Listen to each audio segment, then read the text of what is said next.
ሰላም ውድ ቤተሰቦች እንዴት ናችሁ? ደህና ናችሁ ወይ? ከኔ ጋር እግዚአብሔር ይመስገን እላችኋለሁኝ። ይችን ጀግና ልጅ ታውቋታላችሁ? በአንድ ወቅት ሁላችንም ስታሳዘንና ስታለቅስ ስታነባ የነበረችው ጀግና ሴት ማለት ነው። ፍቅር ትባላለች። እንግዲህ ተዋወቋት፣ ሁላችንም እናውቃታለን። ያው ይህችን የመሰለች ልጇን ይዛለን ብቅ ብላለች ማለት ነው። እናትነት እንደዚህ ነው። አንዳንዴ ወንዶች እናት ልጇን አታሳድግም ብለውም ያስባሉ መሰለኝ ከላያቸው ላይ ጥለው ሲሄዱ ማለት ነው። ግን እንደዚች አይነት ጀግናም እናት አለች ማለት ነው። በአንድ ወቅት እንግዲህ ሁሉን ነገር አይታችኋል። አብልሽ የጎዳትን ጉዳት ሁሉም ተነስቶ ደግሞ ማነው ስሙ አሁን ደግሞ ከንትና ጋር እንትን ይላል ማነው ስሙ ፈዋድ የሚሉት እሱ የጎዳትን ጉዳት ሁላችንም ተመልክተናል። ግን ያን ሁሉ ተቋቁማ እኔ በጣም ማደንቃት ልጅ ነች። በነገራችን ላይ ብትወድቅ እንኳን ወድቃ ማትቀር ልጅ ነች እና በጣም ነው ደስ የሚለው ማለት ነው። አሁን ደግሞ እንግዲህ ከልጇ ጋር አሁን የልጇ ጋር እየተሽከለከለች ስትመጣ ደግሞ እንግዲህ ያያት በሙሉ ልጇ ራሱ እንዴት እንደምታምር እግዚአብሔር ያሳድግልሽ። እግዚአብሔር ያሳድጉልሽ። ደግሞ ከአንቺ ጋር በቃ ይቺ እህትሽ ነች እንጂ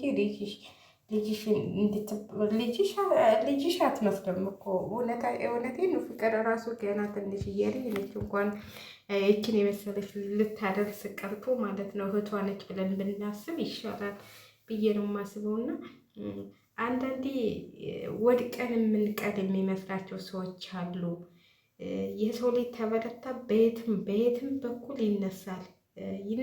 እውነቴን ነው የምላቸው። ብዙ ነገሮች ያጋጥመን ይሆናል። ብዙ በቃ እናልፋለን ብለን የማናልፈው ነገሮች ሊያጋጥሙን ይችላሉ። ብዙ ከታች ከላይ አንስቶ ማለት ነው። ግን ያ ነገር እኛ ትዕግስተኛ ትሆን እኛ ሁሉን ነገር ተቻል ያልፋል።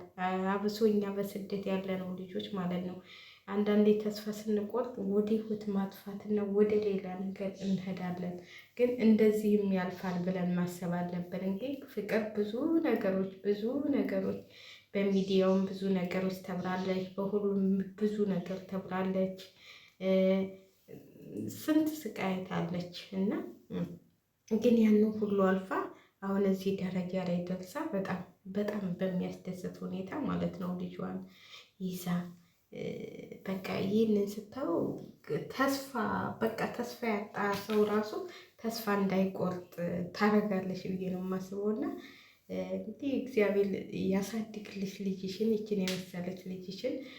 ሁሌም እግዚአብሔርን አምኖ የተነሳ ሰው እግዚአብሔር አይጠለም ማለት ነው። እኛ እንቸኩላለን። እኛ ብዙ ነገር በአንዴ እንዲያደርግልን እንቸኩላለን፣ ግን ይዘገያል እንጂ ለሁላችንም ጊዜ ያለው ብለን ነው የምናስበው። እና አንዳንዴ ፈተናዎች ሲመጡ ለምን ፈተንከኝ ማለት ይገባል ብዬ አላስብም። ማለት ሳንፈተንም ማንም ሰው ፈተናን ሳያልፍ ወደ ሌላ ቦታ ይሄዳል ብዬ አላስብም። ማንም ሰው አሁን እዚህ ጥሩ ደረጃ ላይ የደረሱትን ተዋቸዋላችሁ። እነሱ አሁን ፈተና ተፈትነው ፍቅርም በዚህ በልጅነቷ ስንት ነገር አይታ ነው እና አሁን ደግሞ ከልጇ ጋር እንደዚህ የተፈተነችባት ሲቀያየችባት ልጇ ጋር እንደዚህ ሆና ስትመጣ በጣም ደስ ነው የሚለው ማለት ነው።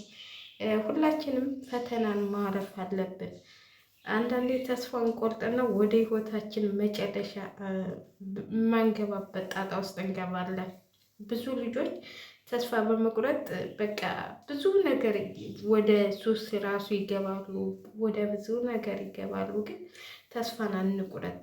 እንግዲህ ከፍቅር የምንማረው ትምህርቶች እንደዚህ ቶሎ ብሎ እጅን አለመስጠት፣ በቃ ፈጣሪን ይዞ ብቻ እንትን ማለት፣ እጃችንን ቶሎ ብለን አለመስጠት።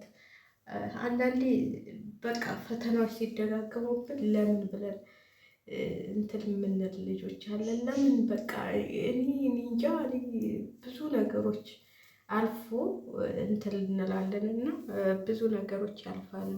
የማያልፍ ነገር የለም። የማያልፍ ብቻ ሞት ብቻ ነው።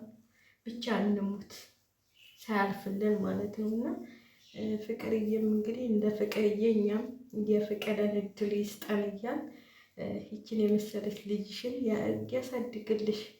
ማንም ይበል ማንም ይበል፣ ከአሁን በኋላ ማንም ሊደፍርሽ አይችልም። ለምን? በልጅሽ ትከበሪያለሽ። የልጅ እናት ነሽ። ስለዚህ ብዙ ነገሮች ያልፋሉ ማለት ነው። ብዙ ነገሮች፣ ብዙ መከራዎች ይከሰቱብናል ሁላችንም ማለት ነው። ግን ያንን ነገር እስከሚያልፍ ድረስ ስቃይ አለው፣ ብዙ ነገር አለው። ብዙ ነገር ሊያጋጥመን ይችላል።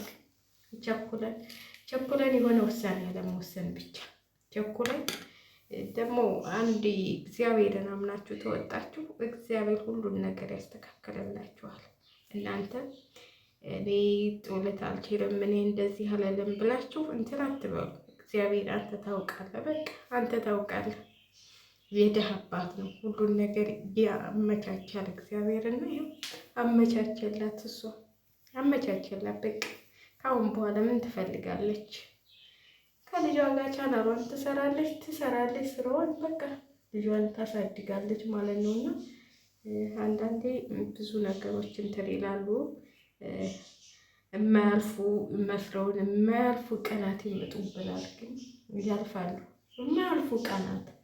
የማያልፉ ቀናት አብሶ እኛ በስደት ያለ ነው። አሁን እህቶቼ በብዛት ቲክቶክ ላይ ብዙ ነገሮች ታወራላችሁ፣ ብዙ ነገሮች፣ ብዙ ስቃይ ታሳልፋላችሁ፣ ግን ያልፋል ሁሉም ነገር። እናንተ ራሳችሁን ብቻ ጠብቁ። እንግዲህ ከፍቅር እየተማራችሁ ማለት ነው። ከፍቅር እየተማር እኛ እንጂ ብዙ ከባድ ነገሮች ያልፋሉ። ማንራቸው ነገሮች ያጋጥመናል። እኔማ ብታው እኔ ያልፋል ብዬ ያልገመትኩት ሁሉ አጋጥሞኛል እዚህ ሀገር ከመጣሁ ማለት ነው። በጣም ከባድ ሳስበው ራሱ እኔ እንጃ ከአሁን እኔ ነኝ እላለሁ። አይምሮዬን ሁሉ እስከ ማስረሳት ድረስ የገጠመኝ ቤት ነበር እና እግዚአብሔር ይመስገን። አንዳንዴ እግዚአብሔር ይመስገን ነው ማለት ያለብን፣ እግዚአብሔርን ማመስገን ያለብን። ፍቅርም እንግዲህ ይኸው ለዚህ ደረጃ እንኳን አበቃሽ፣ እንኳን ደስ ያለሽ እንላለን። ጀግና ሴት ነሽ። ስለዚህ ተስፋ አትቁረጡ እህቶቼ። ተስፋ የምንቆርጥ ልጆች ቶሎ ብለን በቃ እግዚአብሔር የፈቀደው ነው የሚሆነው። እኔ ብሌን ተበልቻለሁ እዚህ ሀገር ተመጣሁ ማለት ነው። ብዙ ነገር ማውራት አልፈልግም። አንድ ቀን ሀገሬ ገብቼ ሁሉንም ማውራዋለሁ ብዬ ነው እንጂ እዚህ ሀገር እያለሁ ብዙ ነገር ማውራት አልፈልግም። ይህንን ሀገር ሳለቅ